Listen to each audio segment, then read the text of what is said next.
and to their guests, and welcome to everybody who's joined us here this evening for an evening which is entitled Past, Present, Future Australia. And Past, Present, Future is a great theme for any event. It's a great theme for the RSA because of its illustrious past, the many things that it has achieved in the past, for its exciting present, especially here tonight. We should live in the present, and here we are, and also because of the future that it has ahead of it. It has a great past around the world, and hopefully it's got a great future here in Australia. I've been to many conferences in events in Australia since I arrived here in February 2005. And one of them was a very exciting one, was the first international conference on happiness and its causes. And I spent a weekend surrounded by happy people. And it was a wonderfully happy environment. Everybody was very pleasant to each other. Every time somebody stood on somebody's toe, they apologised and things like that. It was a great event. But there's a very serious nature to it as well, because speakers who've been doing a lot of research into this area were talking about the three dimensions of happiness, what makes us happy. And apparently it's having three dimensions. It's about having satisfaction with the past, with your own past, contentment in the present, and optimism for the future. And if you've got those three dimensions right, then you tend to be a happy person on all these scores. So I thought, again, it's a great theme, past, present, future, where we're satisfied with our past, we're relatively content with our present, but we want to achieve more and we want to have more events like this, but we're very optimistic about our future. We've got two excellent speakers today with us. We've talked a little bit about the past, and we've also seen the exhibitions upstairs. So that's the past components. We're now very much moving into the present and future, and our two speakers, Mark McCrindle and David Hetherington, will allow us to look at that present and project into the future. Mark is going to be talking first with a talk entitled Changing Times, Emerging Trends, a Snapshot of 21st Century Australia. I've seen Mark speak before, and he's an excellent speaker. He's an excellent social commentator, social analyst, and public speaker, so I'm looking forward to seeing him again.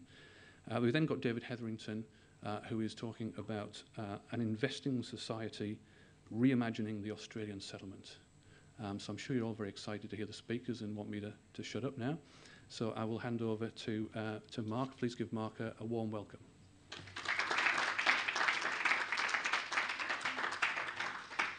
Thank you very much. Thanks to the RSA and to Paul for inviting me along.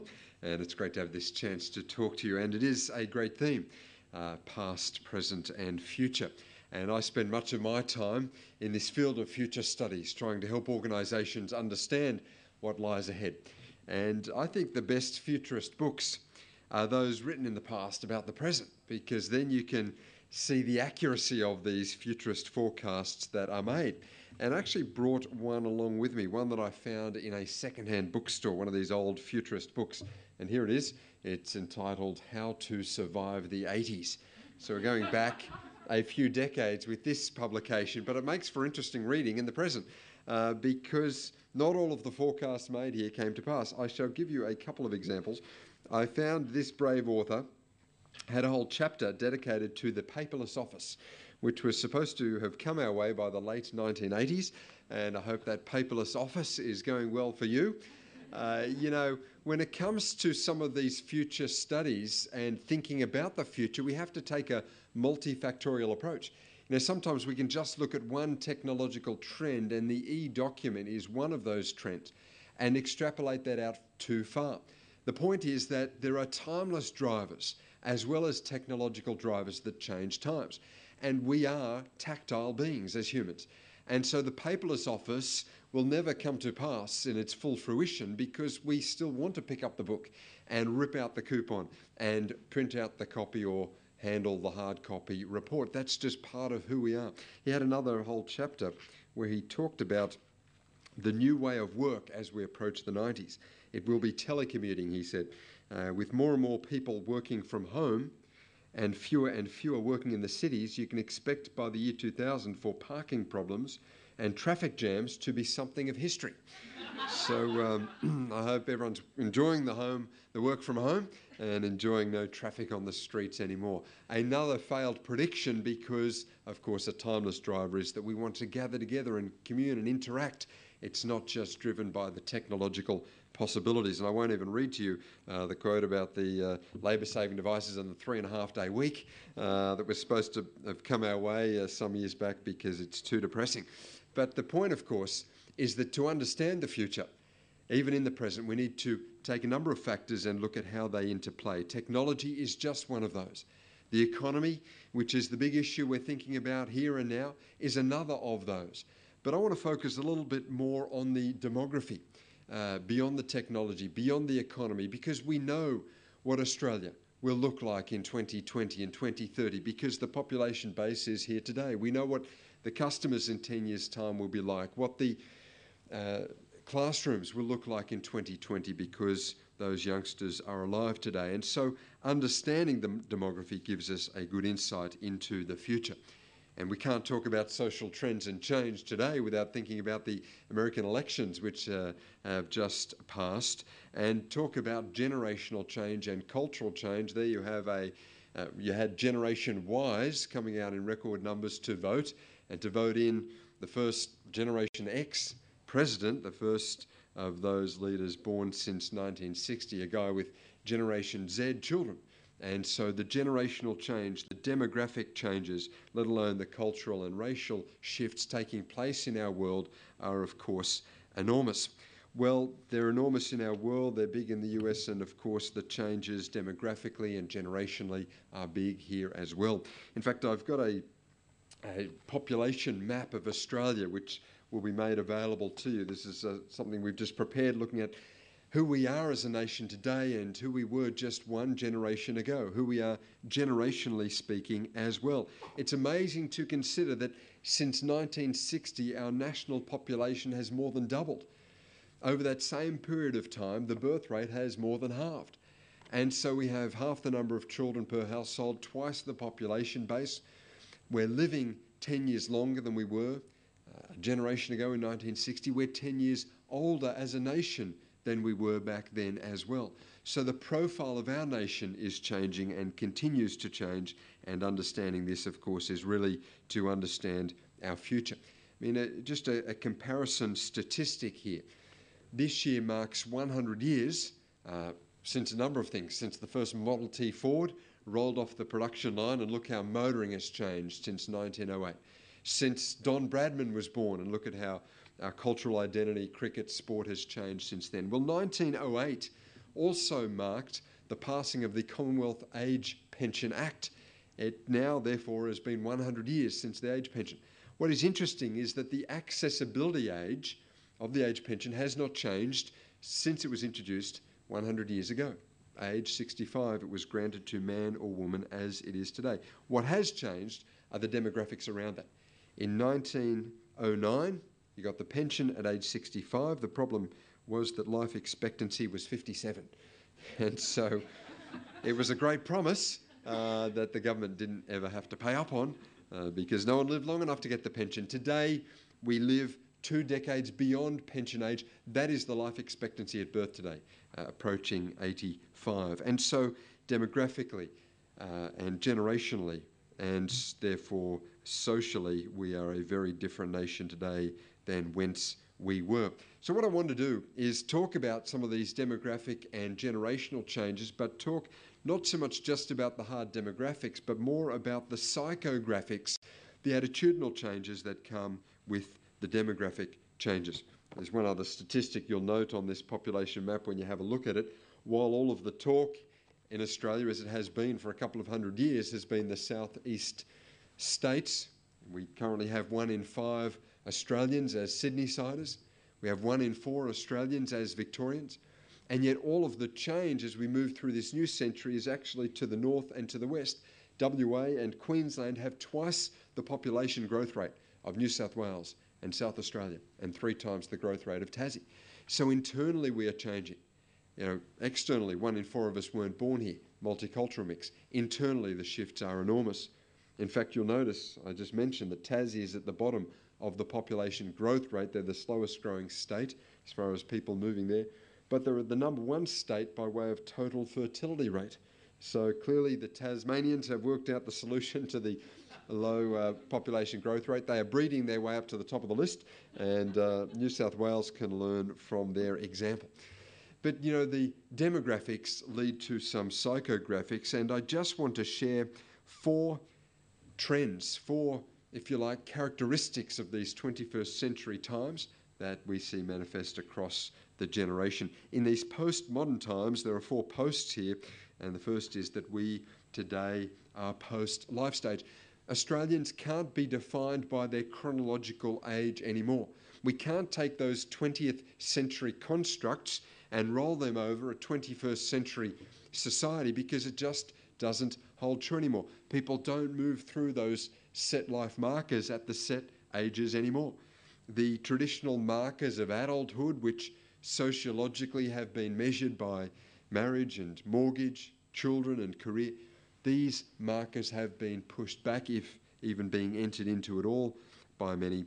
The old milestones have shifted. And to that extent, I put up a little chart here just to highlight the changes in a century. You go back 100 years and the transition from childhood to adulthood was a fairly straightforward one, and vocationally speaking, it probably took place at about 14 years of age as people moved out of full-time education and into full-time employment. Childhood to adulthood, a simple transitional shift. In fact, it really wasn't until the baby boomers came around that we had an extra life stage emerge, when the boomers, coming of age half a century ago, as they moved into the teen years, they weren't children with the dependencies of childhood. They weren't adults with the responsibilities of adulthood. They were teenagers. They stayed in education longer. They had some part-time jobs. They had a bit of money to spend. Of course, culturally, rock and roll music was coming of age. The transistor radio allowed them to congregate with their peers and to take their music with them. Television came of age. Youth programming, youth marketing, youth fashion, all emerged for the first time for the baby boomers, and the teen stage emerged. But if we think about 21st century life stages, it gets more complex than that, and the sectors of life, the transitions are more numerous. We've got childhood ending even earlier as people enter the so-called tween years, the in-between years, the 8 to 12-year-olds of today, who in many ways, from their tech savvy, from their sophistication, are sort of like yesterday's teenagers. And then we've got the teen years. So more of these life stages, but by the time someone moves from 19 to 20, they don't automatically become an adult. In fact, the adolescent years are extended. The 20-something years of today are that extended adolescence. There are varying labels given to the 20-somethings of today. I think that acronym KIPPERS sums them up best, KIPPERS, kids in parents' pockets eroding retirement savings. There's a lot of kippers out there, as well you know. Could even have a few kippers in the household, be a kipper, know a kipper. The point is that it's no longer the traditional age of leaving home. Those milestones have been delayed.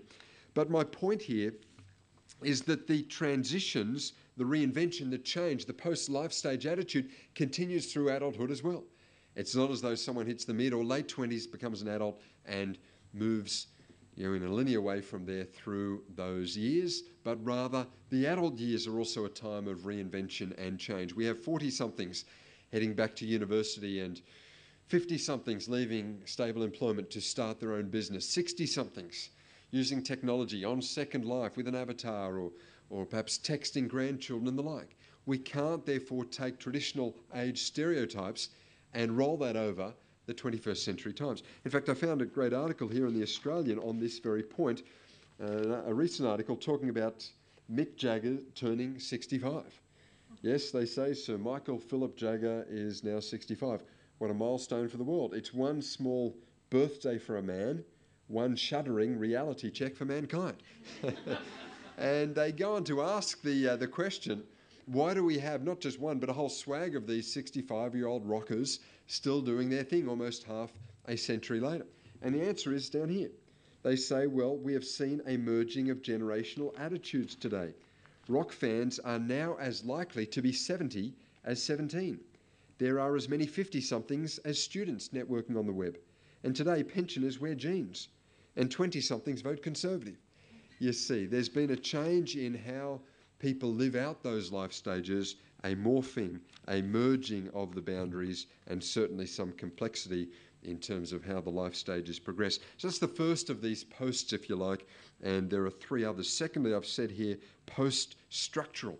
And by that I mean that the old structures and categories don't apply very well in these post-structured 21st century times. It used to be that work took place in the workplace because that's where the files were and that's where the tools were and that's where the colleagues were. Of course, today, work takes place anywhere, anytime in this wireless world. We don't segment our life in that same way.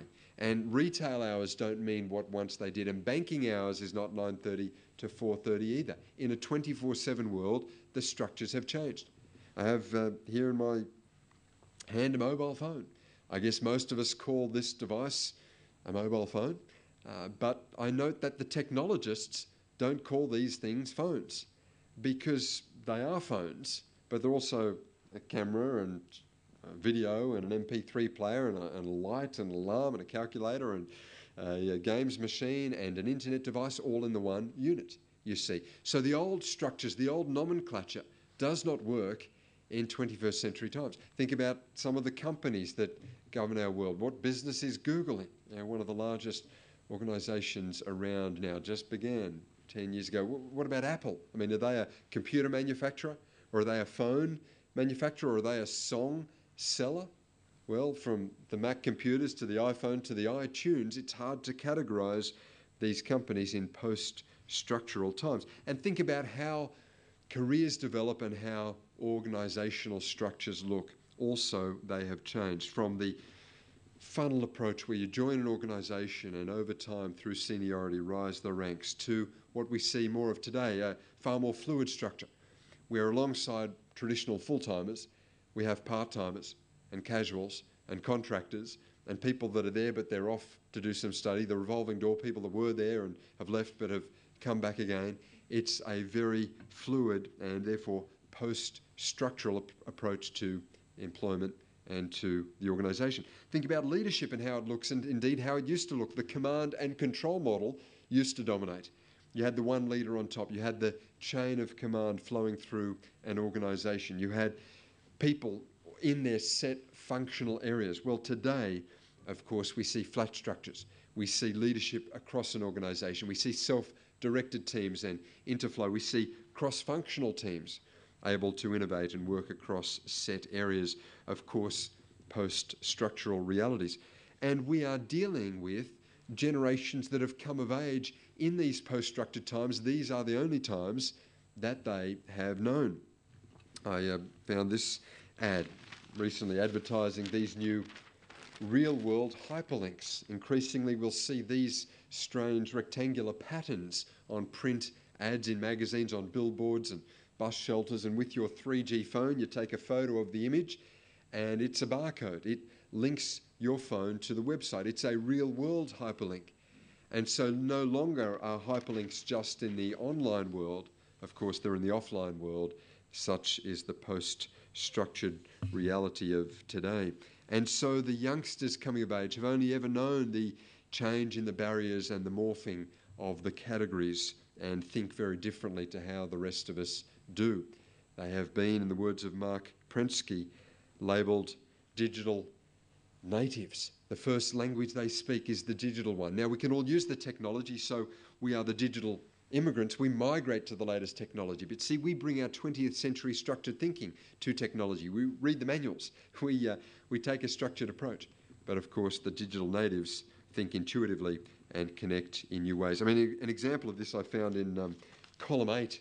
If you're a Sydney Morning Herald reader, it says here, during breakfast the other day, writes Paul Massey of Sydney, our 6-year-old son, Lachlan, decided to make himself some toast. And so grabbing a piece of bread and on the point of placing it in the toaster, he said to his mother, Mum, how do I put the bread in? Is it landscape or portrait? These digital natives. Even simple tasks like toasting bread have now got very computerised and technological for the dot-com kids. It's a post-structured world. Well, thirdly, we're dealing in post-linear times. That is that the old set segmented ways, the starting at A and moving your way through the list, the meals plan, the structured approach to life, the once-a-week shop, the shopping list, of course, have given way to people juggling multiple roles and goals and not living their life in that set linear way as was more dominant in the past. I grabbed here, I put down Abraham Maslow's 1954 Hierarchy of Needs, just to have another look at this in the 21st century. And of course, Maslow, researching this in the decade after the war, found that, of course, when it comes to the major life decisions, even smaller ones, we're governed by the survival instinct, the physiological food and shelter and warmth and quest for clothing, and the basics was a key driver beyond that security and financial and physiological security, not just for today but tomorrow. These were key drivers. But think about this hierarchy through the eyes of the 21st century generations, who have really had the luxury of being shaped as the world's most materially endowed generation and the world's most technologically savvy generation.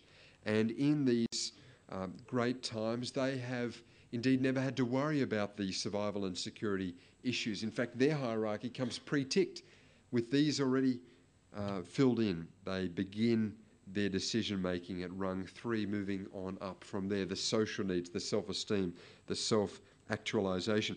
In fact, I grabbed just a couple of articles to highlight this. This from last week in the Sydney Morning Herald, in the Good Living section, Morality on the Menu, reads the headline. Ethics will determine what we eat in the future. Now, when it comes to buying food, of all things, it's a survival thing. Food, it's one of those physiological drivers. And yet what fact increasingly are we using to determine what food we buy? Self-actualisation. As they say here, everything from free-range eggs to fair trade chocolate and coffee, things are starting to change when it comes to what and how we buy.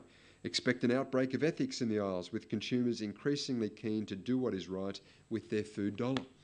You see, the basics in life are being governed by the higher order drivers, and suddenly sustainability and fair trade and corporate social responsibility and environmental credentials matter. That self-actualisation category even determine physiological choices. Here's what Maslow said in 1954. Very few people attain self-actualisation. Indeed, very few even turn their attention to it. Well, not so anymore, of course, and not in these new times that are post-linear. Many people will start their decision-making at the social or the self-esteem or the self-actualisation areas. I grabbed this Employer of Choice magazine that I found in the newspaper, and here again, when it comes to people choosing a career, when you look at the employer brands put forward by these larger organisations, no one is talking about the job security. No one is talking about the remuneration purely from a technical aspect of what you learn and what it will allow you to physiologically purchase. They are all talking about the social needs and the work-life balance and the corporate culture and the team you'll belong to, the social. And beyond that, the self-esteem, the promotions, the overseas opportunities, and of course the self-actualisation, corporate giving programs, sustainability in the workplace, and corporate social responsibility. Clearly, it is the higher order, not the lower order, that we focus on these days, and that is evidently more true with the emerging generations who have only thought in such terms. And so when it comes to communicating, when it comes to positioning and engaging, we need to ensure that we are answering questions that people are asking. Which are these higher order drivers, not always just the lower order ones? I was running some research recently, and I spend, as a social psychologist, most of my time running focus groups, trying to get in the minds of consumers and employees and people in our society, different cohorts. And we were testing a government campaign and putting up some of the information, and 17-year-old Stuart in the focus group turned to me and he said, "Look, mate," he said, "it's not that I don't care on purpose." He said, "It's just that I don't care." And to me, he summed it up very eloquently, that sometimes not only what we say, but how we are saying it is just not connecting because we're not answering the questions that they are asking. I read a great book on leadership by John Maxwell, and he had an excellent quote in that book. He said, "Look, these days, if you're leading, and no one's following, then you're just out for a walk. And I like the image of that, because that's often the case. These days, people don't automatically follow us because the badge says leader or because the title says leader or manager. People will only follow if we can communicate and get them on board. It's not therefore about the leadership, but about the followership that we have to look at and focus on those outcomes. Well, let me move to the fourth and final of these posts. We've said we're in a post-life stage era, and we're dealing with post-structural mindsets, with post-linear drivers and motivators. Well, post-rational is my final point. Now, I'm not saying irrational. I'm saying that the rationality alone does not determine or govern choices. When it comes to communication, we have to realise that it's not just the head, but also the heart that there is increasingly an opening to in these times. And again, the issue of the moment in terms of the election of President-elect Barack Obama, there you see someone who could connect with not just the rational, but particularly that emotive side through his oratory, and certainly that got connection, traction with the American people. So technology has changed how we think. It's no longer just the age of reason. It's no longer just the age of dialogue and debate and analysis. It's also the age of the multimodal communication piece, the music, the power of image and icons, and of course not just the left brain logical mental engagement. It's the kinesthetic right brain emotive connection as well. And so I put this chart up to summarise this point and as the final point to make, that there are two axes that we have to communicate and engage through, not just the cognitive x-axis, but also the emotive y-axis. Now, if we go down traditional communication pathways in terms of getting our message across, we'll end up with clear cognitive communication. We'll end up with people who are agreeers, who say, yes, what you say makes sense to me. Yes, I can comprehend it. Yes, I understand it. But that is not an embracer. Someone who can agree with you is not someone who is engaged with you, because you've got them here in the head, but you haven't necessarily got them here in the heart. And similarly, we ought not patronise a society or a generation by saying, well, hey, if you can get the emotion right, they will run there, because we are dealing in more educated times. In fact, the emerging generation, the under 40s, are more educated than the over 40s from a formal educational perspective. We have in Australia today 70% of students completing Year 12, and that's hovering up to closer to 80% in some states. Well, the federal government is talking about a 90% Year 12 retention rate by 2020. And so the education rates keep rising. Emotive alone won't do it. We need both. In fact, if all we have is someone who is emotively on board, we'll end up with a seeker, someone who says, yeah, I think they've got the answer. I can resonate with the brand. I really connect with that leader. I love that organisation, but I'm not really sure what I'm loving. You see, so the cognitive as well as the emotive has to be there. Of course, when you have both, you have the embracer. They get it here and they get it here. They understand and they're excited about it. They get the content, but they're embracing the process as well. Unfortunately, when we communicate in our varying forms, we end up with not only agreeers and seekers and embracers, but hecklers. And hecklers are those who not only have we not effectively communicated the content, but there is an emotive disconnect, indeed an angst, that is the cause of some of the heckling, some of the energy that we see there. The point is to connect both head and heart, and there we find the answers. I grabbed a couple of articles on this of recent times. Here is an article that talks about car advertising and marketing today. As Ford roll out their new vehicle, they say Ford is trying to increase the emotional appeal of Fords and not just rely on the value proposition.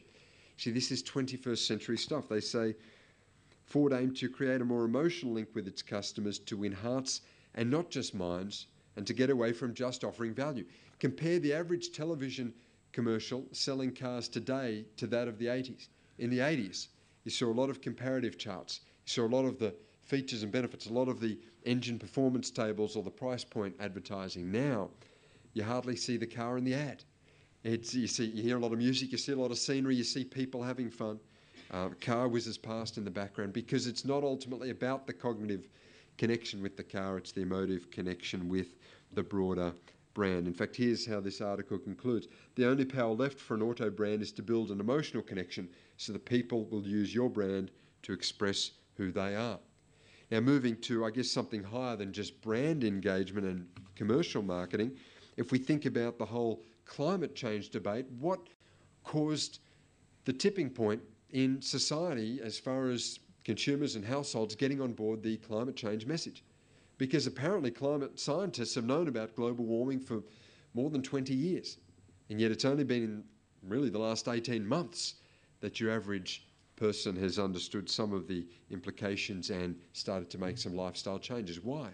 Well, because for the previous 2 decades, it was a scientific piece and the cognitive axis. It was communicated in pretty cerebral means.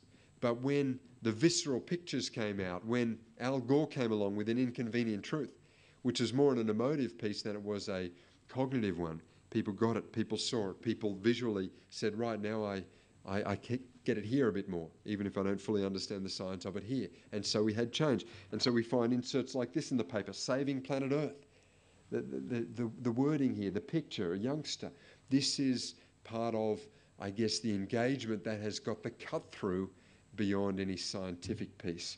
Positive ways we can all make a difference, and so what follows is a booklet on how individuals can make change. Change takes place when people see it not with the eyes of their head, but often the eyes of their heart.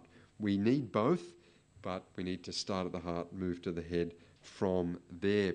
I guess when it comes, therefore, to thinking about the future, we need to remember some of the elements of the past. I was watching my 3-year-old learn to swing herself on a swing recently, and she's just mastered the art of swinging herself. It takes a little while for youngsters to get that, because to swing yourself is it's a counter-intuitive process. And when you want to go forward on the swing, you have to actually lean back, and it takes a while to get. And just watching my 3-year-old as the swing reached its highest point, leaning back to so go forward, it reminded me, I guess, again of this theme and of what I think is key in society, that sometimes to go forward we have to lean back to the past and remember some of the values and the principles and the attitudes and the timeless drivers of humanity. And when we lean back and take some of that with us, we indeed go forward. And in that process, I think we have the balance of the past in the present as we look to the future. And that's really what it's all about. I thought I would conclude with a final story for you, though, in terms of piecing all of this together in a succinct way. When we think about trends in the future, what do we do? Are we to look at the trends and follow them, or are we to observe the trends and therefore lead in spite of them? Are we followers or are we leaders? I think it's a bit of both. I think sometimes we can follow too much and lead not enough.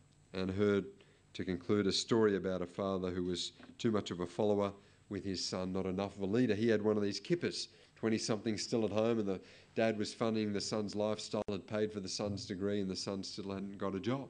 So the father invites him into his office and he says, listen, son, I've paid for your degree, I'm funding your lifestyle, but listen, it's about time you got serious.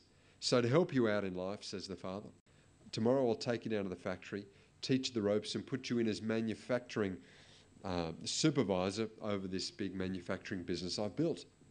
The son says, thanks, Dad, but factory work sounds a bit too noisy for me, a bit dirty. I don't think I'll do that.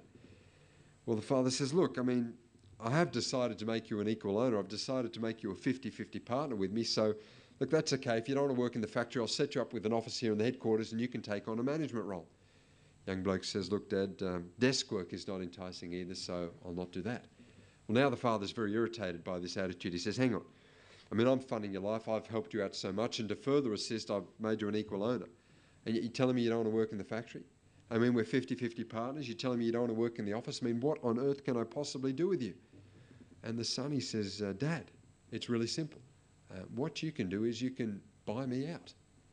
It's quite obvious. So keep the savviness in mind. Don't just be a follower, be a leader.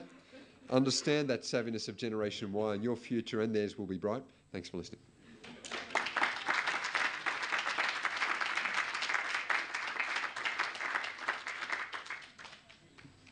Excellent, that was fabulous, Mark. We're going to take questions and discussion points right at the end after David's had an opportunity to speak as well. Yeah, I mean, I think a couple of great points that Mark made there, which I'll just use to link the two talks, about looking at the past. But I think it's very much in the tradition of the RSA that we respect the past and we learn from the past, but we don't live in the past.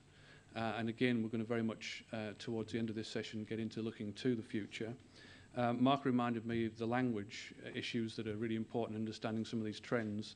And I remember doing some work with younger people and older people for a council once where one of the services on their list of services was mobile libraries. You know, some councils used to provide mobile libraries to take books out to rural areas. And I remember this young person looking at the list and saying, why would I want to go to a library to get a mobile? So it reminds us that the language is changing all the time. And communication, Mark talked there about communication, which I think is really important. And we're here tonight to listen to our speakers, and it's really important that we do listen. Listening is a really underrated art. And I saw a lovely quote the other day from Tom Lear, which was, I wish all these people who have problems communicating would just shut up. So that sort of resonated with me. Now, David Hetherington is a great speaker to have. David has worked in the UK, has worked in Australia. He straddles those two worlds, as the RSA does. A lot of what Mark was saying there would be messages for an Australian audience, but a lot of those trends would be apparent in New Zealand, would be apparent in the UK as well. And we're very much an international organisation that takes an international perspective. And one of our goals for several years was to look at encouraging global citizenship and encouraging people to think of themselves as global citizens. And I think that's a great message as well. So David's travelled the globe. And in the UK, he used to work for the IPPR, the Institute for Public Policy Research, as did the RSA's chief executive, Matthew Taylor. And the IPPR was seen very much as the think tank of choice by the government for many, many years. And David's come out here and set up Per Capita, joined Per Capita and his colleagues, which is now rapidly becoming the think tank of choice over here. So I'll hand over to David, and I'll be delighted to hear him talking about his views on how the future might pan out.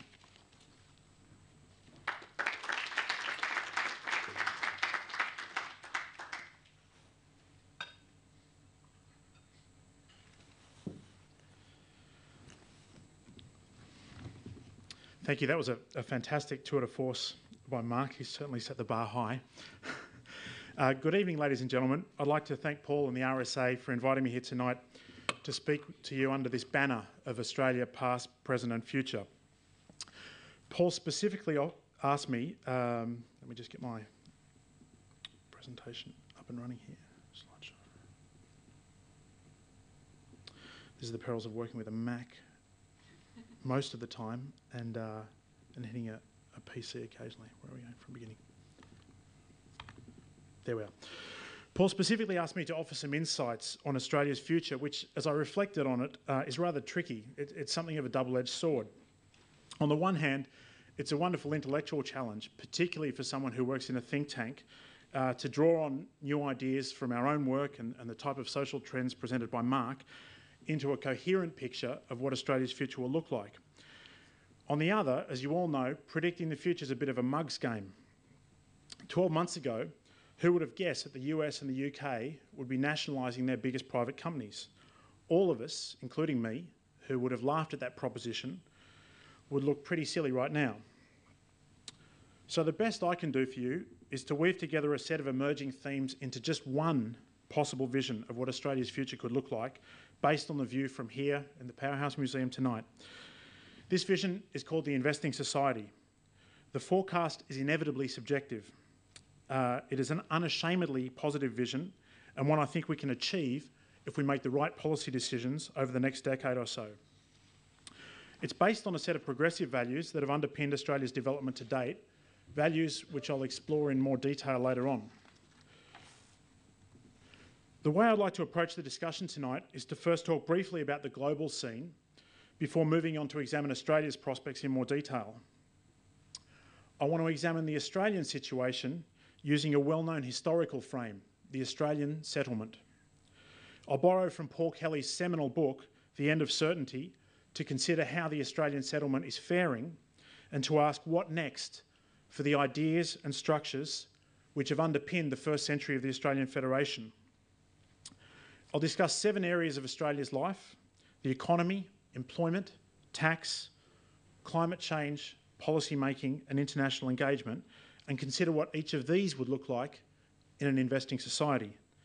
For the most part, I'll keep my argument broad, but I'll occasionally dip into a specific example from Per Capita's work or elsewhere to bring some colour to the discussion. And I'll conclude with some brief comments on the role of institutions in bringing about a new settlement. Let me start with the global scene. There's no doubt that we're living through a year of monumental change. The financial system that lubricates the global economy has ground to a sudden, crunching halt. The world seems likely, at the very least, to enter a mild recession, and some commentators have even warned in the last month or so of a prolonged depression.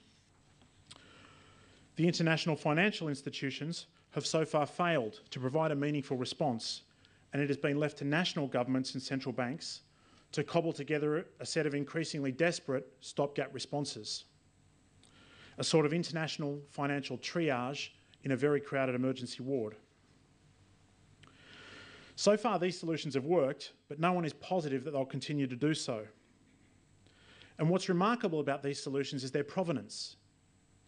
Nationalisation was a favoured tool of the early 20th century socialists, and here we are seeing it harnessed by the flag bearers of free market capitalism, albeit in the context of a last resort. After 2 decades in which the primacy of free market solutions has been trumpeted loud and often, the tune has now changed. Now, this story sits within a wider political context. When Francis Fukuyama declared the end of history in his famous 1989 essay, he essentially proclaimed the victory of economic and political liberalism over any other organising system as the inevitable political structure for humankind. Ideology was dead, cheered the pundits. Many conservative commentators extended this argument beyond Fukuyama's original claim to herald the beginning of a unipolar world of liberal capitalist democracy under the economic, military and moral leadership of the United States. For perhaps 10 years, maybe 12, this argument held water. The global economy boomed. Countries from East Germany to East Timor embraced democracy.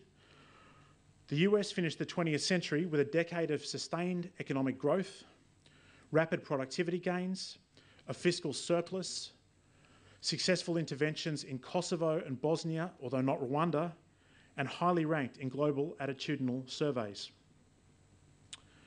As we now know, the noughties have been markedly different.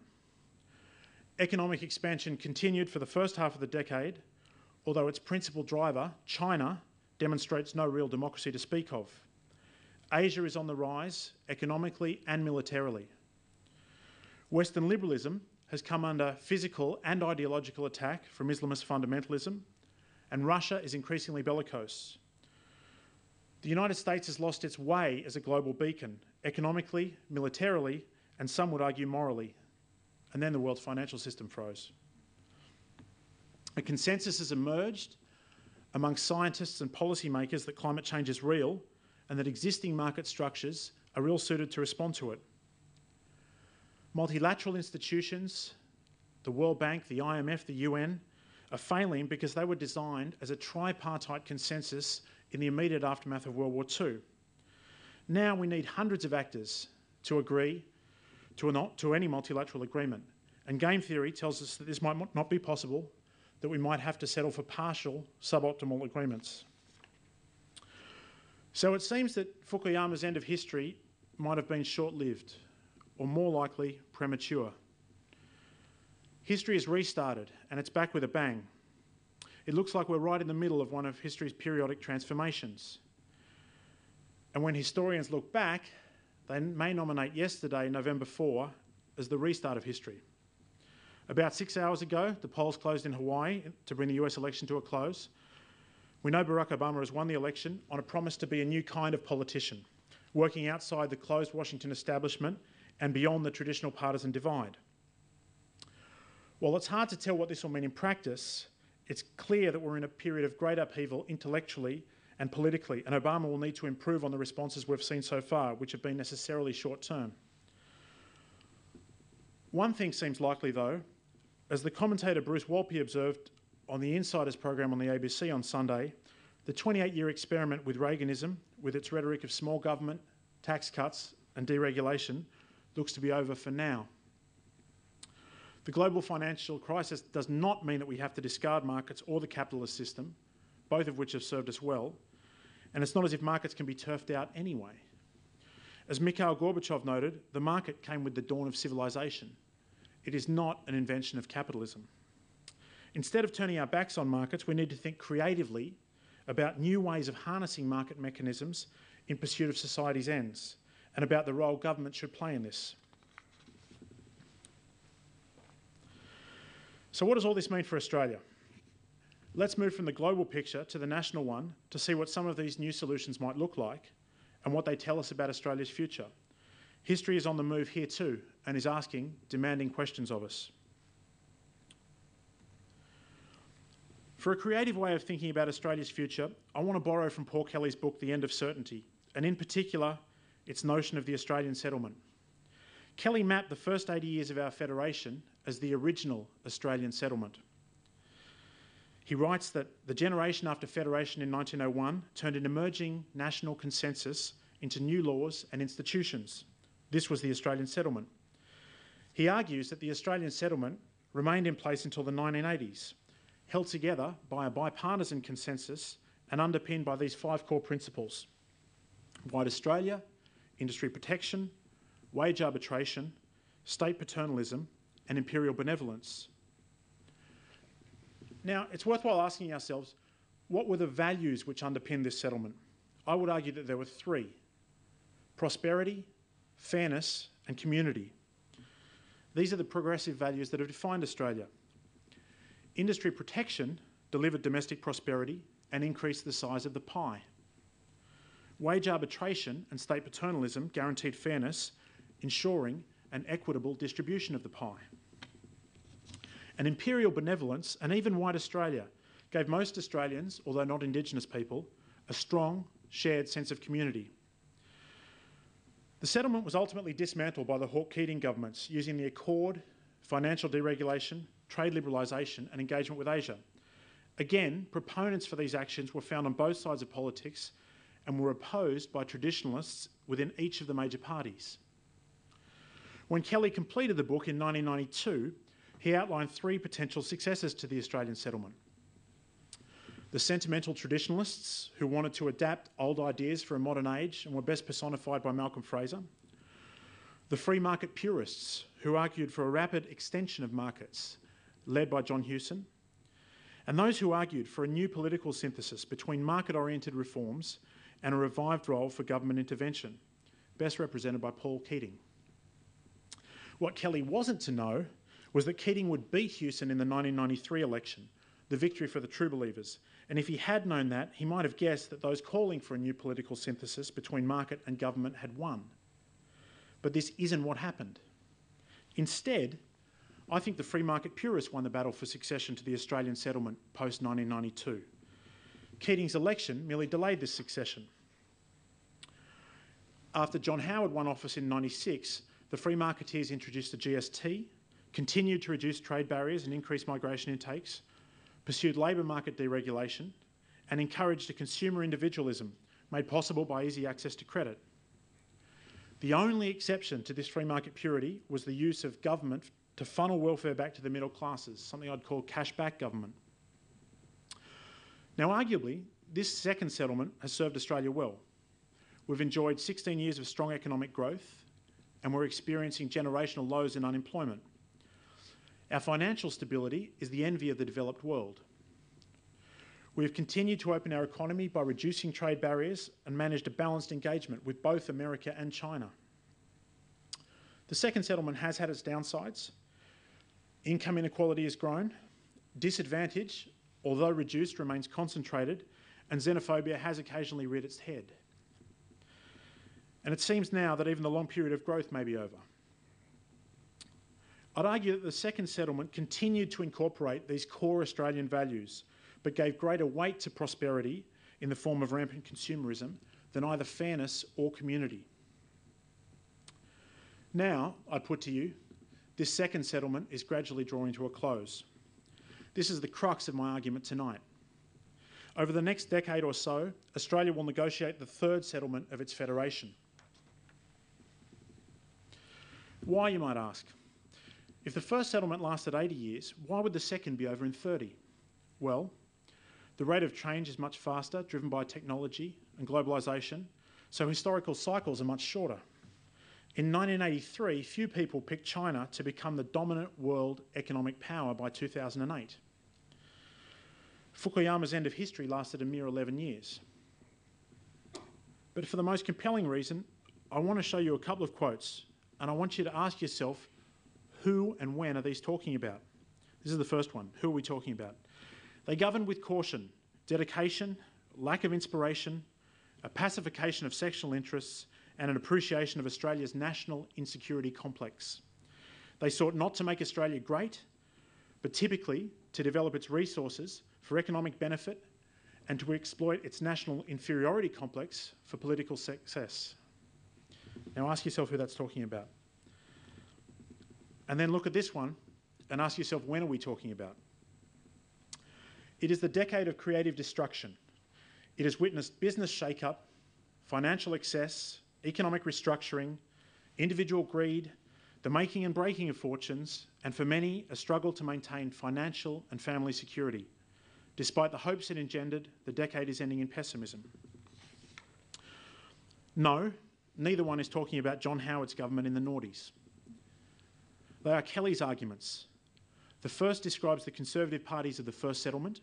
The second outlines the transformative processes of the 1980s. Kelly was arguing that Australia needed to move beyond the original settlement, and he was describing the process of negotiating a new one. What is striking to me is how relevant these words are to Australia today as we look beyond a second settlement. Today I want to propose a third settlement, a new settlement which I'll call an investing society. The investing society is the logical successor of the third option outlined by Kelly in 1992. To quote him, it is a new political synthesis between market-oriented reforms and a revived role for government intervention. The settlement rebalances the core progressive values of Australia, promoting prosperity while renewing the emphasis on fairness and community. This call for a third Australian settlement is not just a response to an impending economic downturn. We need to look beyond the cyclical elements and consider the structural ones. The need to adapt to climate change and a low-carbon economy presents enormous structural challenges. Australia's education system requires fundamental rethink, both in the level of investment we make in it and in its institutional framework.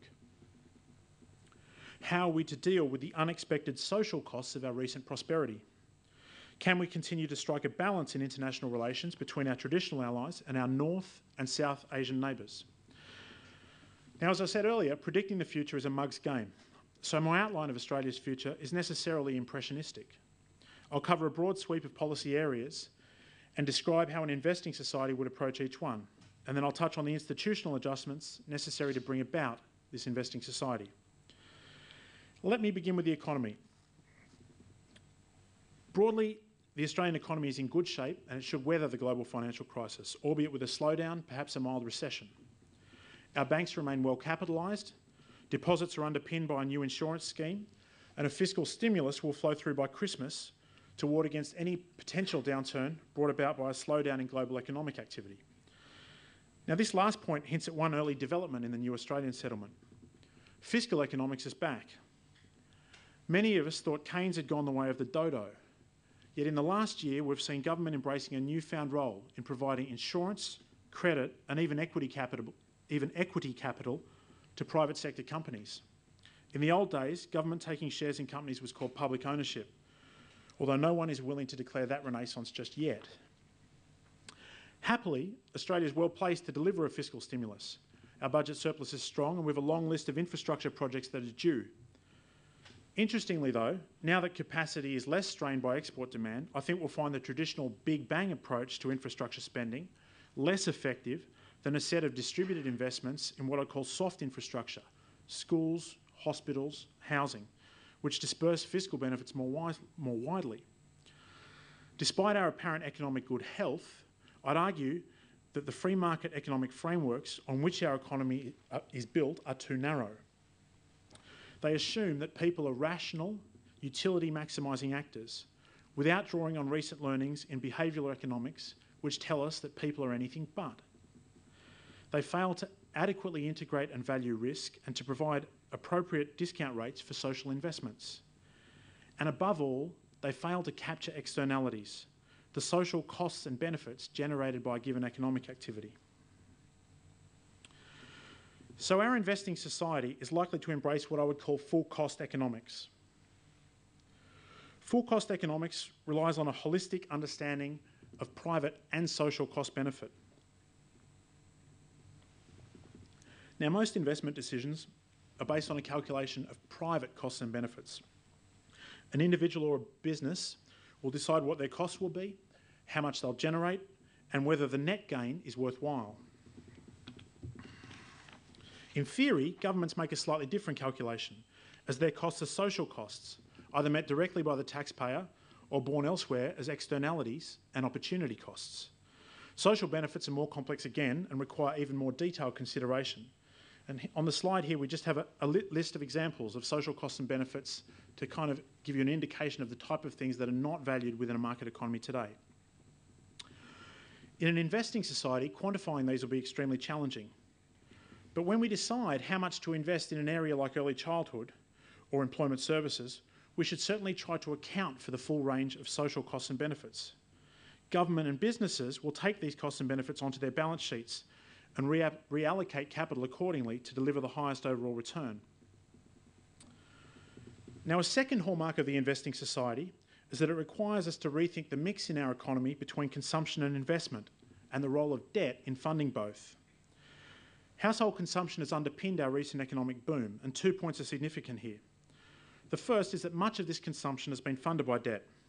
Over the last 10 years, our net private foreign debt has tripled. Much of the debt is owed on mortgages and credit cards, but our ultimate creditors are the citizens and governments of Asia. The entry of over 1 billion people into the global labour market and from an avid savings culture has funded the consumption boom in Australia, in the US and elsewhere. For now, Australia's debt position appears sustainable, but the financial crisis is placing extreme pressure on mortgagees, credit card holders and leveraged firms. This is why the investing society should offer a new savings culture for Australia. A leap forward, as great as the development of our superannuation industry, is required, both as a buffer against shocks and as a catalyst for new investment opportunities. The second key point is that even with a new savings culture, Australia will continue to carry considerable debt. Of course, debt in itself is no bad thing, provided the debt is invested in value-creating assets. Debt-funded retail consumption offers enjoyment for today, not a source of new value for tomorrow. And there is a finite capacity for our society to shop using debt. Equally, residential property investment is not value-creating unless it is creating new supply or upgrading existing stock. Simply buying a property for capital growth might create a nominal gain, but it is not economically productive. No new asset is created. This is why an investing society will facilitate investment in the value-creating assets to sustain the country's prosperity: education, infrastructure, water and energy technology. The role of government here is that of market designer, to set the rules of the game so as to align producer and consumer incentives with public policy goals. Let me turn briefly to two other aspects of the future Australian economy: employment and tax. Now, employment is a classic example of our failure to capture externalities, in this case social benefits rather than costs. Here's a piece of per capita analysis that we did earlier this year to show you what I mean. What we looked at is the social value of jobs that may be lost in the aluminium sector as the result of carbon pricing. And we tried to understand, for a $60,000 job, how much of that we could consider private value and how much we could consider social or public value. Now, what we found is that a $60,000 job actually generates about $90,000 in annual economic value, and about $26,000 of this accrues to the public, the taxpayer, the government. This confirms what we've known for a long time, that jobs are a good thing. They offer economic spillover effects into communities, promote personal self-wealth, and counter the effects of intergenerational poverty transmission. Yet we have a perverse situation where a government policy, payroll tax, penalises employers for creating jobs. In an investing society, this poor policy would be junked and replaced by a corporate tax credit based on the number of full-time employees on the payroll. Corporate welfare, you may say, but it stimulates employment more directly than an across-the-board corporate tax cut and does not discriminate artificially between industries as the sectoral employment subsidies do. Now, I'm about to talk about tax, so let me cheer you up a bit by showing you a quick picture. Remember this guy? In many ways, Mr. Packer was a model citizen. He created thousands of Australian jobs and pioneered new industries in television, magazines and sports. But there is one respect in which I disagree with Mr. Packer's view of citizenship. When appearing before a federal parliamentary inquiry, he shared this gem with the parliamentary colleagues. I'm not evading tax in any way, shape or form. Now, of course, I am minimising my tax. And if anybody in this country doesn't minimise their tax, they want their heads read. Because as a government, I can tell you, you're not spending it that well that we should be donating extra. Like Kerry Packer, many Australians view taxation as government theft and seek to minimise it in any way possible. Our politicians are addicted to tax cuts.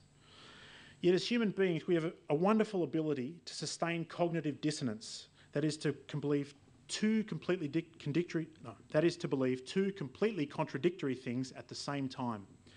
We repeatedly tell pollsters that we want better public services in health, in transport, in education, yet at the same time, we also want to pay less tax. Well, the sums don't square. As we go into the Henry Review next year, everyone will be talking about the mechanics of tax. They'll be talking about rates, scales, credits, rebates. But the question which we really need to answer about taxation is not how, but why. I think we need to re-examine the philosophy of tax, to reposition tax as social investment and make the public argument for the benefits of taxation. Other countries already do this. Several states, including India, Japan, Turkey and the Philippines, published the list of the country's top income taxpayers to celebrate their contribution to the nation. In the same vein, the Scandinavians publish every citizen's tax return. Now, as crazy as that sounds in Australia today, an investing society must find similar ways of celebrating taxation and linking it to the long-term good of the country. Let me move on to my fourth policy area, climate change. This is arguably the biggest challenge and the defining feature of the third Australian settlement. We know that we must move urgently to a low-emission economy in order to have any chance of avoiding the worst effects of climate change. A low-emission economy will look markedly different to that which we have today, and the only way to get there is to integrate the cost of carbon into our daily economic activity. It is all about full cost economics, bringing a social cost, in this case carbon, onto the balance sheet. The Rudd government's right to be pushing ahead with an emissions trading scheme, and the preliminary modelling released by the Treasurer at Per Capita's conference in Brisbane last week looks promising, although it comes with the same caveat as this presentation, the perils of predicting the future. The outlines of an ETS sketched by Ross Garnaut are broadly the right ones. Permits to emit CO2 should be auctioned annually with a decreasing total volume of permits over time. The receipts from an ETS should be used to assist with industrial adjustment, to develop low-carbon technology and to help low-income households meet higher energy bills. But carbon trading is only half the solution. We need to focus aggressively on demand reduction, reducing our energy intensity. According to the International Energy Agency, greater energy efficiency might account for up to 2/3 of total emissions avoided. Now, when under threat, Australians can and do adjust their consumption accordingly. In 2007, when drought threatened Queensland's water supplies, the public responded to a government campaign and cut per capita water consumption from 300 litres per day to 130 litres per day in a matter of months. But it is only when a crisis is immediate and dire that households will act. This is why households aren't the place to start. Information asymmetries and transaction costs mean that householders typically demand a 30% return on investment before spending on energy efficiency. Instead, energy efficiency in an investing society must begin with commercial applications, and let me give you just one possibility. Public buildings, hospitals, universities, libraries need electricity, they need heat, they sometimes need steam. Distributed cogeneration, where these buildings draw gas from the mains to drive a small on-site generator, allows these buildings to meet all their energy requirements with at least a 30% emissions reduction compared to existing coal-fired electricity sources. It also creates significant employment in the installation and maintenance of these generators.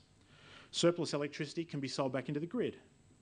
Now, some simple policy measures like feed-in tariffs are needed to make this happen, and these are starting to be put into place. These small-scale measures are the beginnings of the investing society's low-carbon future. Now, I realise you've been looking at Kerry for a while. So let me move to an area that Mark talked a little bit about earlier and ask you to look at both the cognitive and the emotive parts of the brain. I'd like to move on to my fifth area of interest, education. An investing society must build its human capital if it is to prosper in a highly competitive globalised economy. In Australia, we have honestly fallen behind in human capital investment. OECD research shows that we underinvest in early childhood and tertiary education relative to other rich countries. Given this, it's little surprise that our labour productivity has stagnated in recent years. As other countries outinvest us in education, we're becoming less competitive in high-growth, high-value service sectors. Let me outline two areas that must change: merit pay for teachers and creativity in the classroom.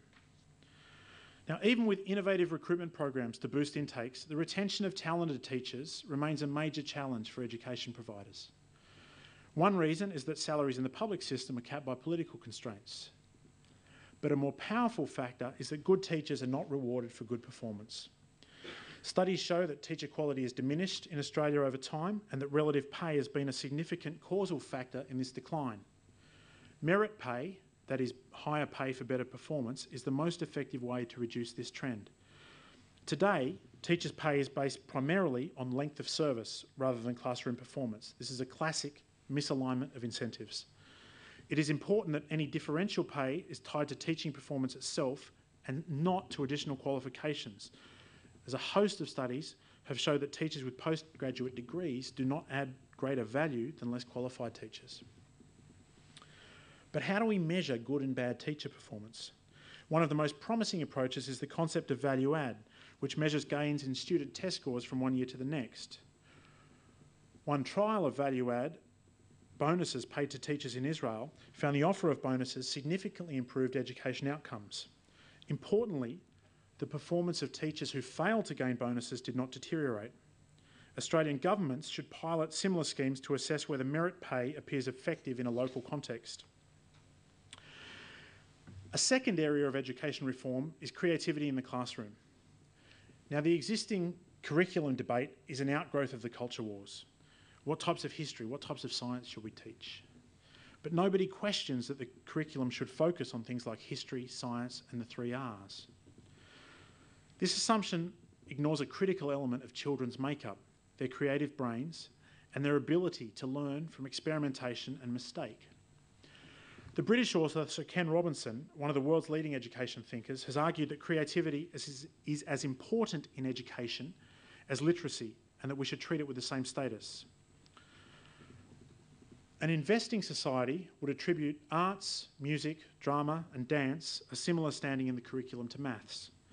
This mix may not be right for every kid, but different schools would offer different mixes, and parents could make a decision about what is best for their own child. The emphasis on creativity is not just an emotional preference. It is important because it suits the demands of a 21st century economy, and I think that ties in very closely with some of the thoughts Mark shared with us. Robinson defines creativity as the process of having original ideas that have value. Isn't this exactly what the 21st century economy demands of our workers? Now, Robinson's work draws heavily on our rapidly developing knowledge of the brain, and I want to highlight as a sixth point a couple of other policy areas where neuroscience has a role to play. We are learning about plasticity, that is the ability of the brain to develop in response to positive external stimuli, particularly in the early years, and the importance of early childhood learning in encouraging this development. This learning offers significant economic and social benefits, and it's the reason why early childhood is rightly a focus of educators. Let me give you a suggestion for one of the soft infrastructure projects I described earlier. The government could build a set of state-owned early childhood learning centres. This has the triple benefit of providing widespread early childhood development, filling the enormous shortfall in childcare places, and distributing a fiscal stimulus evenly throughout the country. A second area where neuroscience is informing policy is in risk perception and personal discount rates. Now, suppose I offer you $100 today or $200 in 1 year's time. Evidence tells us that most of you will take the $100 today, although a rational economic framework can't explain this. What neuroscience is teaching us is that we don't always act rationally.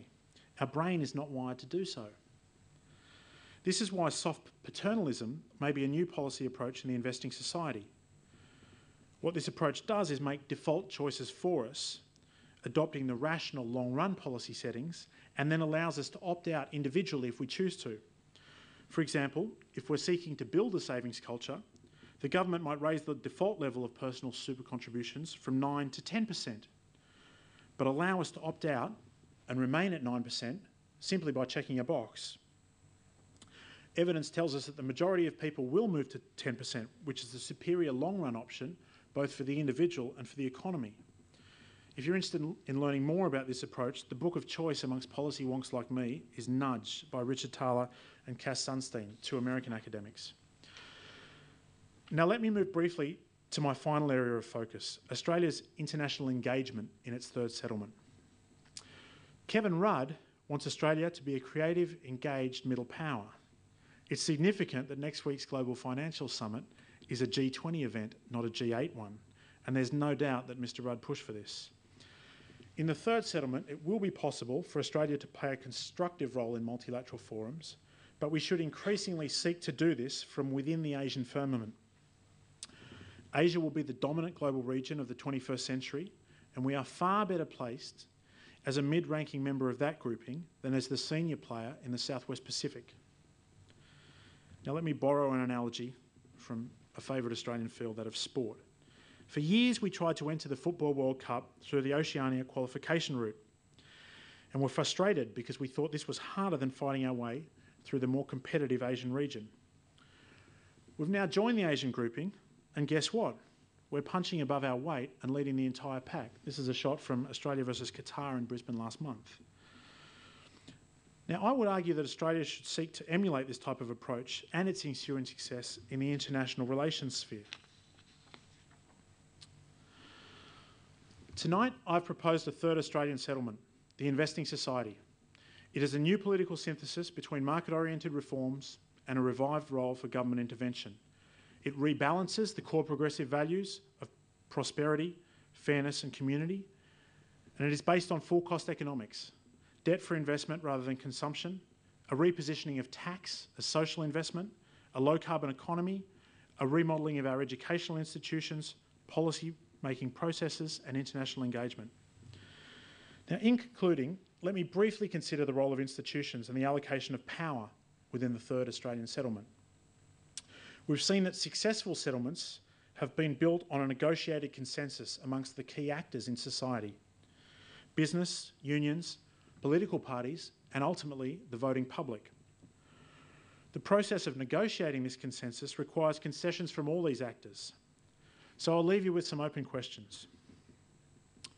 Will companies be willing to bring social costs and benefits onto their balance sheets? Will they accept that asking for taxpayer support in the tough times requires acceptance of reasonable regulation in the good times? Will unions accept merit pay for teachers? And will we as Australians accept that unchecked, debt-funded consumerism has its limits and over time is economically and socially unsustainable? I hope so. My think tank, Per Capita, seeks to answer these questions. The RSA clearly does so too. For that, and for listening to me so attentively tonight, I thank you.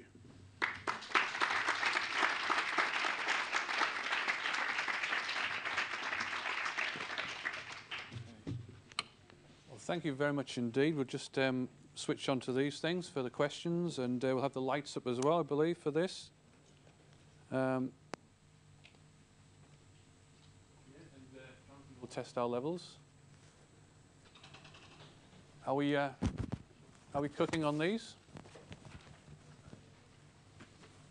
Yeah? Okay, excellent. Well, thank you for that. I'm going to ask Mark and David to join us here for questions. One of the things that David did there was mention a couple of people that are worth sort of looking up and listening into their work and watching their work and reading their work. Richard Thaler, who you can see on the RSA website, the main website, a talk that he did in London. And also Ken Robinson. There's an excellent talk on there by Ken Robinson. If it's the only clip that you look at, I'd recommend you look at that one. And also other clips of Ken Robinson, especially when he's talking about university professors, where he says that the sole purpose of a university professor's body is to get their head to meetings, which I think is a lovely, lovely idea. But we want to take questions and points from the floor. Now, we've got a roving microphone, Jackie here on the microphone. And the reason for that is we want to hear the question. We want everybody to hear the question, and we're also recording it as well. So if you've got a question, please wait until the microphone gets to you and ask your question, and then we'll either address it to David or to Mark or both. Who would like to ask a question? Thank you. Very interesting talk from both of you, but the thing that kind of puzzles me, or seems to be problematic about it, and I'd be very interested to hear in what where all of this sits, is that you're asking for a transformation from something that is kind of tangible, measurable, which we have identifiers that we can say, okay, so now I'm going to turn around and say, I'm going to give up some of that for social utility, right, or environmental utility, and I can't trace the causation, although the link of the cause and effect can be a very circuitous and very lengthy thing. How do you sell that politically? That's addressed to me, I assume. Well, he was looking at you. Yeah, no, I was being eyeballed there. Look, what I think has to happen is that there is a public debate over probably a decade or more about these different approaches. You know, I think there are some pretty tangible instances where social utility is clearly becoming a driver in the private sphere. I mean, climate change and carbon and all that is a pretty obvious one. Things that seem esoteric now may not seem esoteric in 15 years' time, in the same way that in 1966, for argument's sake, the idea that Australia would entirely remove its trade protection would have seemed laughable, I'd put. So what it requires is an extensive and extended public debate with all sides of the argument being put. And I don't think it'll be led by politicians. I think it'll be led by kind of civil society actors. And I think the politicians will be dragged kicking and screaming in one direction or another. Thank you very much, David. Another question? At the back, to keep Jackie on her toes. Hi, Mark. You talked about the kipper, and you seem to sort of, I guess, talk about a free rider effect that occurs with them basically sponging off their parents and then turning around and saying, well, I'm going to inherit the earth anyway, so give me the money now. But I guess, I worry about us reaching a point in society from the government insiders as well, that we don't hold our corporations to account. And if you say, look at your Babcock and Browns at the moment, who have, the executives have taken extortionate amounts of money home this year, versus someone like the CEO of Westpac, who's actually over the years taken a reasonable amount, invested a lot of money. How do you hold your Generation Y's account? Let's hope that this is a correction phase for Generation Y and they're taught a lesson. But also from the executive side of things, from the government, how do you hold, say, an investment bank or a Solomons or Babcock and Brown to account as well, so they don't abuse the system, thus the free rider effect on both? Well, a quick response on Gen Y. I think it's a good point that you imply in that we don't just want to make this sound negative, that hey, they're a bunch of freeloaders. The reality is, and you look at the financial comparisons, it takes twice the weeks of work to buy your average home today as it did even a quarter of a century ago. So early 80s required 220 weeks of average gross pay equaled average home. Today it's more than 540. So the point is, it is just harder to buy a home. It does cost more, even comparing like with like. Generation Y have categories of expenditure that their parents didn't have, from mobile phones to broadband internet to consumer electronics. So they have to spend not just the traditional stuff like housing and petrol, but new categories of spend, which are just an essential today, as well as the costs of the traditionals growing from petrol to housing, as well as the fact that they have to pay for their degrees now, so they're beginning their economic life in debt, which most of us Gen Xers didn't have, and certainly the baby boomers before us.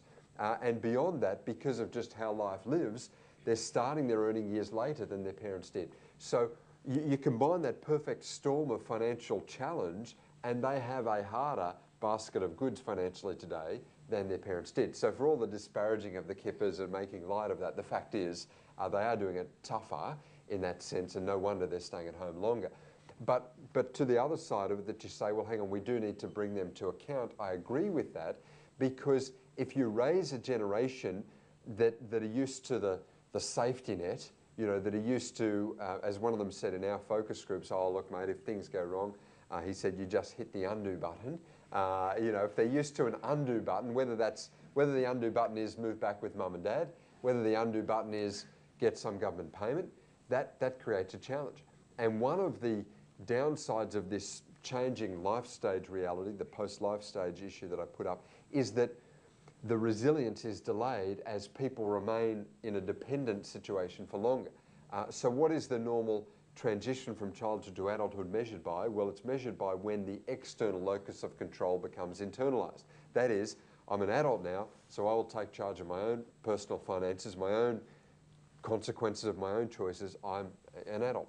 And we have, for the best of reasons, supported young people for longer and longer. Parents have financially looked after them later and later, and you end up with them deferring the internalisation of the locus of control. So, to your point, they have had it tougher in many ways, so let's realise that. But at the same time, we do need to raise a generation to be independent and to internalise the locus of control in their life so that they can be the leaders in the future. So how do we do that? By encouraging them to take personal responsibility. And for the best of intentions, parents that have offered the support, slowly encouraging those youngsters, in that transition time to become more independent, and society, governments as well, allowing them, not patronising them, but in fact allowing them to take on that independence. I think it's essential for the future. And any comments, David, on corporate freeloading?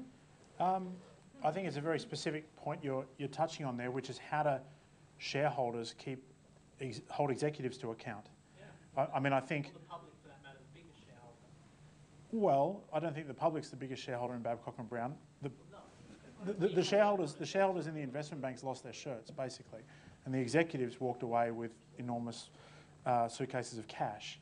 So I think what will happen is you'll see another cycle of this. In 10 or 15 or 20 years, we'll have another financial crisis, as we do periodically, and there will be new mechanisms for shareholder oversight of executive pay.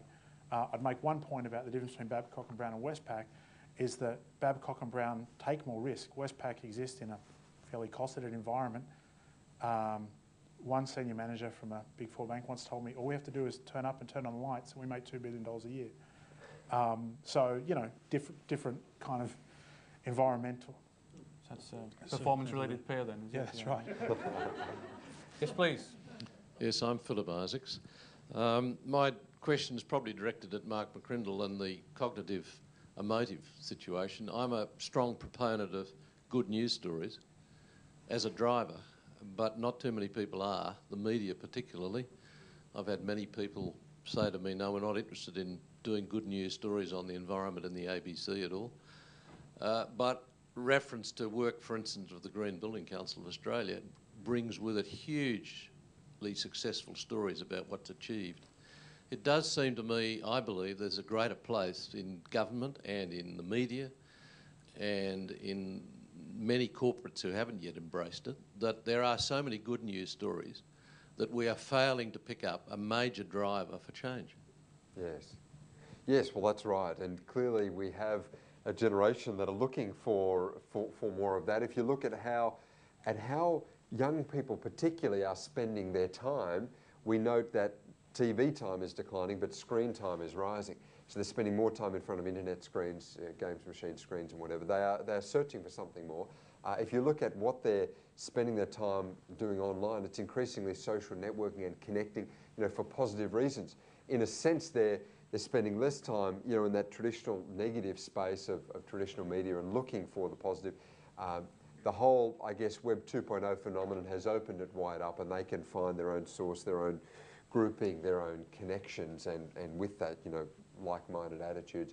I think traditional media has a key role to play in the positive stories, and I think you've got a generation that not only by way of life stage are more optimistic, but just this situation, in terms of the 21st century, that they've got an indefatigable belief that through technology, their generation empowered can make a difference. I think it's got good resonance there. I'm with you on that. Okay, we've got another question here. Just take a couple more questions and then I'll probably close. Yes, just a quick one, and thank you very much, Mark and David. Enjoyed your talk immensely. David, I was interested in your comment that a lot of people, and I hope you're right, have got the message on climate change and things they can do with Al Gore's movie. I remain a little pessimistic that enough people, given the timeframes we're talking about, have actually got the message. And I'm thinking of an article I read recently in the North Sydney Council area and the Mosman Council area. I think in each of those in the last 12 months, there was one application for government rebates for a solar hot water system. Now, given the timeframes that we're talking about, and science is telling us we are running out of time, how long will it be before governments are going to have to start taking the stick approach instead of the carrot approach? I think 2 points on that.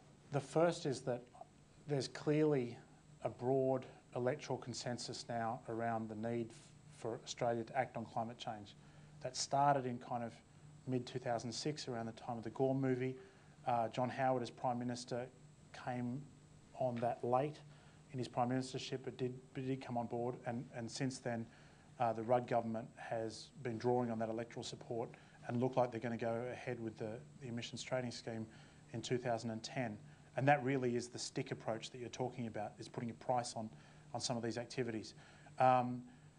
Households don't typically respond well unless, as I said in my talk, presented with very dire and immediate consequences of inaction. And at the moment, none of us feel, I don't think, that the threat is dire and immediate.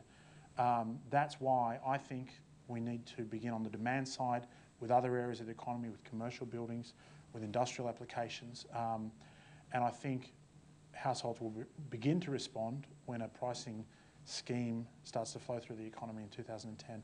I also think they're right not to delay it because of the global financial crisis, because, as you say, action is urgently required.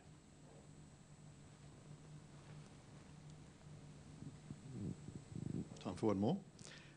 Just looking at the future, I suppose, just two questions asking you to blue sky how things might be. One is, I can remember in the 80s that people lost money that wasn't there in, property values that were hyperinflated. In around 2000, people lost money that wasn't there, assuming that the dot-com boom would be something that never was. And now they've lost money that wasn't there in terms of derived financial products that nobody really understands, but the money was never there. So obviously in 10 years it's going to happen again. Any thoughts on where that might head or how it might come about?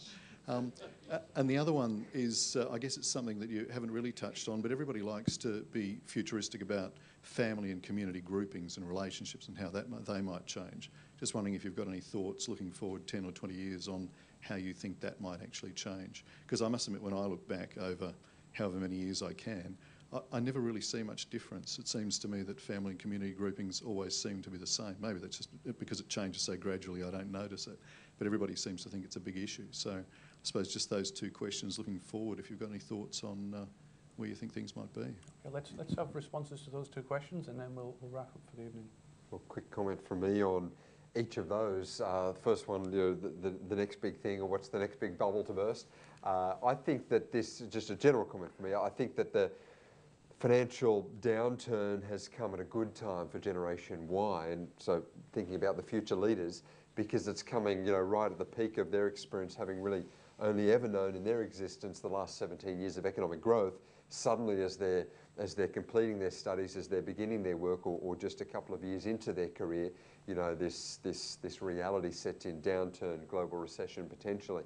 It's a very formative experience, and I think character building. We talked earlier about resilience. I talked about the need to internalise the locus of control. Nothing like a good economic downturn to bring you back to remind you that Maslow's hierarchy has some bottom drivers, and the survival and security aren't always pre-ticked. I think it's important to realise that sometimes you have to build those basic drivers yourself. So I think that it's good timing, and hopefully the future will be brighter because they've had this experience, and it'll bring back some of that financial conservatism.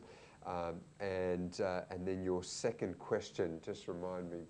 Family and community. Yeah, family and community. And on the demographic side, people have households changed, and are they going to, in terms of the numbers and the makeup and traditional nuclear families and whatever? Yeah, we hear a lot of statistics around that. You'll often hear that the fastest growing household type is the solo person household. These headline grabbing stats. And that is true, but it's growing from a very small base.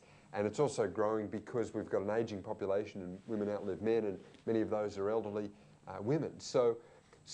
But the reality is that the human makeup is such that we gather around family, and that's still a key driver. Yes, we're seeing changes to the age at which people marry, but the reality is, yes, Generation Y are still marrying, they're still certainly partnering, they're still having children.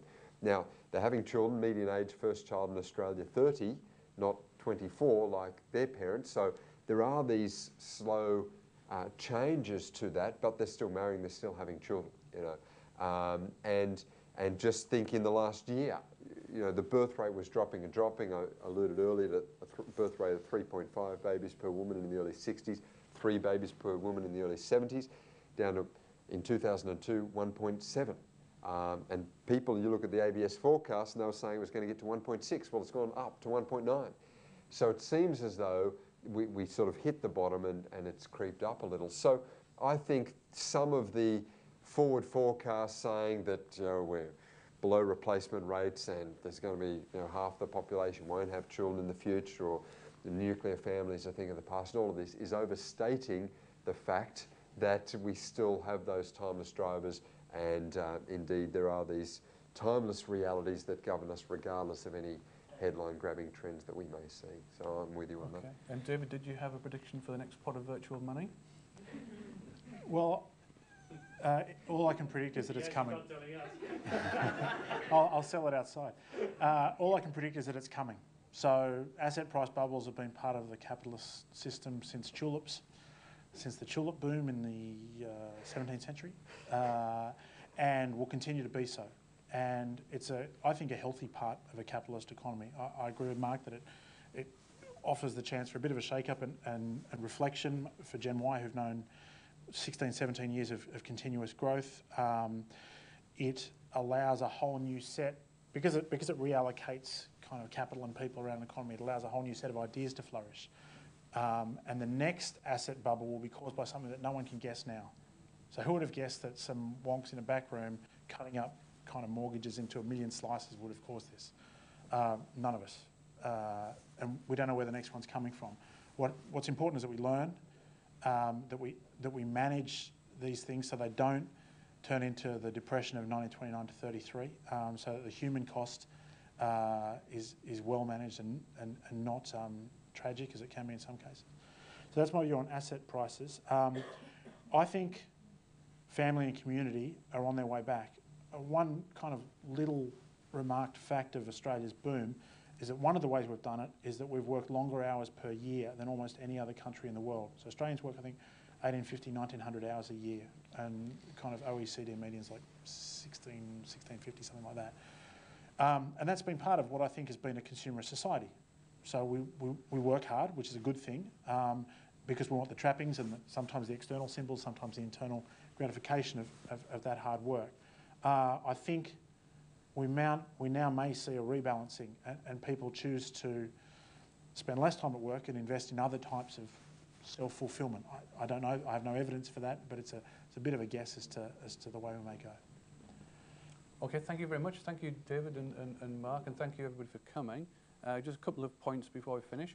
As you leave, there's a couple of things that we will give you. One is the handout that Mark mentioned, which is a very interesting map of Australia with the growth rates and fertility rates and that little twist on Tasmania we heard about earlier.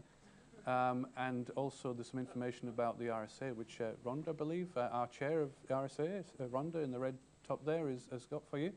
So take those away with you. Somebody that David mentioned in his talk had the picture of. He was Kerry Packer, who was one of many sort of dyslexic people, very creative, and famously didn't read books. But he said he spent a lot of time with a lot of people who read books.